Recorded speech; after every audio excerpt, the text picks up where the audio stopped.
New at midday, a judge sentenced Daniel Perry to 25 years in prison. He is the rideshare driver who shot and killed a Black Lives Matter protester in Austin in 2020. That protester, Garrett Foster, is from Plano. Before pronouncing the sentence, the judge defended the jury's guilty verdict, saying it should be respected. Governor Greg Abbott has vowed to pardon Perry based on the state's stand your ground law.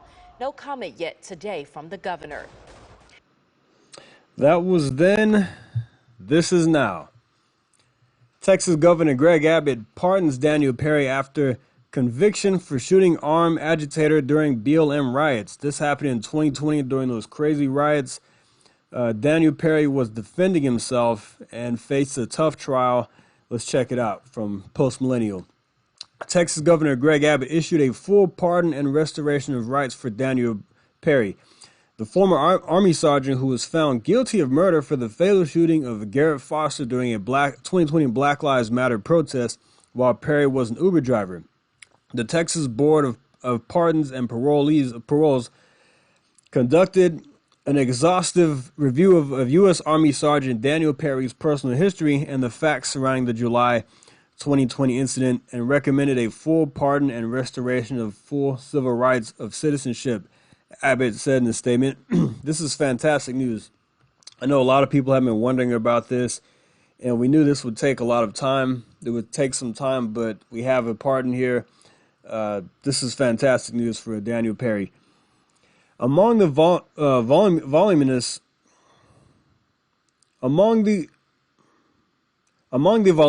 files reviewed by the board, they considered information provided by the Travis County District Attorney, the full investigative report on Daniel Perry, plus a review of all the testimony provided at trial.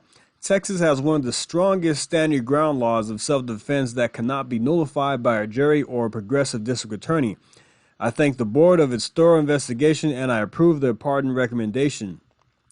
Perry, who was driving for Uber at the time, encountered an armed BLM group that had taken over the streets of Austin, Texas during a riot on July 25, 2020. Perry originally faced one count of murder and one count of aggravated assault with a deadly weapon. The jury did not find him guilty of the second charge.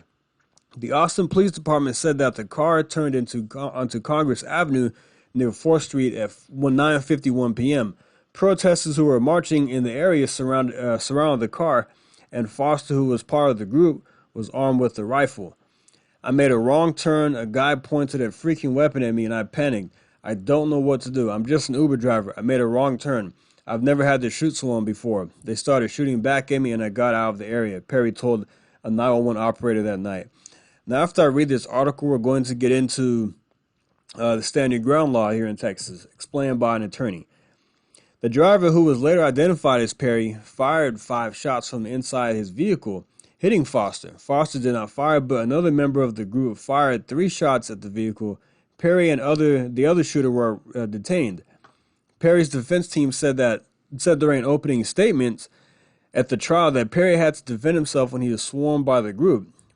Perry did everything he could to avoid the protesters as long as he dropped off one of his riders downtown, and that he was fully cooperative with the police, giving over his phone and providing social media passwords immediately after a warrant. So he was very cooperative. This is what an attorney had to say about the stand your ground law. Attorney Ed McLeese was asked by Jason Nguyen of KPRC to explain the stand your ground law. So what is the stand your ground law in Texas? The stand your ground law kicks in if you are not provoking the altercation. If you are lawfully where you are supposed to be and you are not otherwise engaged in criminal activity, there is no duty to retreat. In some states, there is a duty to retreat, but not in Texas. As long as those 3 things have been present, in fact, a jury is actually going to be instructed. They are not to consider whether you retreated, so as long as you're lawfully there, haven't provoked the fight, and you are not otherwise engaged in criminal activity. What is retreating? Retreating means removing yourself from the fight. You're allowed to stand your ground and defend yourself. You don't have to wait to be attacked. You don't have to try to run away from the attack in the state of Texas. Now, yeah, if those 3 things were there, he was lawfully allowed to be there. He was not engaged in criminal activity, and he was not provoking anything. So therefore, he had a right to defend himself. It says, does protecting others apply under the law? The same rules that apply to you will apply to a third person if you're allowed to defend yourself with either force or deadly force given the situation. You're also allowed to have to defend a third person in that situation. And that's what I learned when I took my my concealed carry class a while back. If you can defend somebody, if you can put yourself in that situation and their lives are being threatened, and if you were in that situation and you feel like your life is being threatened, you have a right to defend yourself. Last question, can neutralizing a threat be overdone? As an old-time prosecutor, former DA in Harris County used to say, if you've got a right to kill them, you've got a right to kill them. Dead, dead, dead. If you are lawfully defending yourself, you are allowed to lawfully defend yourself until that is no longer a threat. We see that all the time with police officers. The same defense rules that apply to police officers apply to citizens. So based on this, and standing ground, Daniel Perry had every right to defend himself in that situation, that terrifying situation when he was surrounded by a mob of BLM protesters.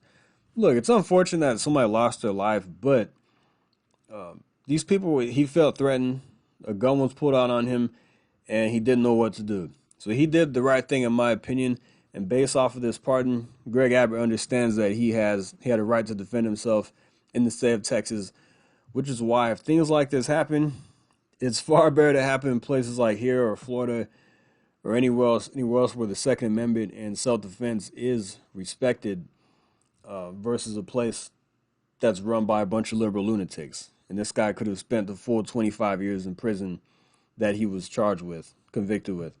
But great job to Governor Greg Abbott, and I hope Daniel Perry, can get his life together and live a life of happiness and peace without having to worry about ever being in prison ever again.